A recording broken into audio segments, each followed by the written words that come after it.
ఒకటి ఉందన్నమాట వినబడుతుంది. ఆమె బీజేపీలో కదా చేరారు. ఆవిడ చేరింది బీజేపీలో.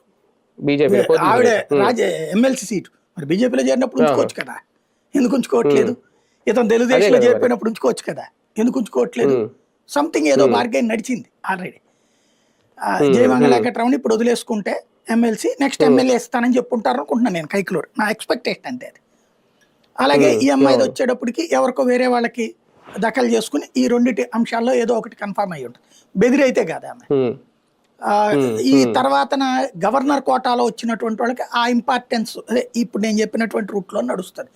సంథింగ్ ఎవరో ఇప్పుడు ఫర్ ఎగ్జాంపుల్ సానా సతీష్ తీసుకున్నారు ఆ సీటు, ఎట్లాగా వాళ్ళతో ముందే మాట్లాడుకుని జరిగినటువంటి డీల్ అది. అట్లాగే వీళ్ళు కూడా ఏదో డీల్ మాట్లాడుకుని ఉన్నారు కాబట్టి ఆ డీల్ ఏంటన్నటువంటిది మనం ఎవరికి చెప్పరు బేసిక్గా.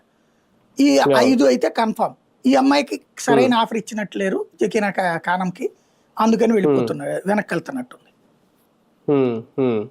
ఇప్పుడు వివరణ లేదంటే కౌన్సిలింగ్ ఏదైనా కానివ్వండి, దీని తర్వాత చైర్మన్ యాక్షన్ తీసుకుంటారా?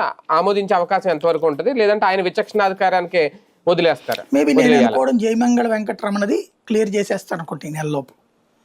ఎందుకంటే ఇప్పుడు ఆ తెలంగాణలో ఒక అదృష్టం ఏంటంటే అతనికి ఉండేది స్పీకర్కి గవర్నమెంట్ తరపున అఫీషియల్ కాబట్టి ఆయన వాదనలు కూడా గవర్నమెంట్ తరపున లాయర్లను పెడతారు. ఇప్పుడు ఇక్కడ మండల తరపున గవర్నమెంట్ లాయర్ వాదిస్తే గవర్నమెంట్ లాయర్ ఏమో తెలుగుదేశం ఉంటాడు, ఈయనేమో వైసీపీ. ఈయన చెప్పినట్టు వాదించారు లాయర్.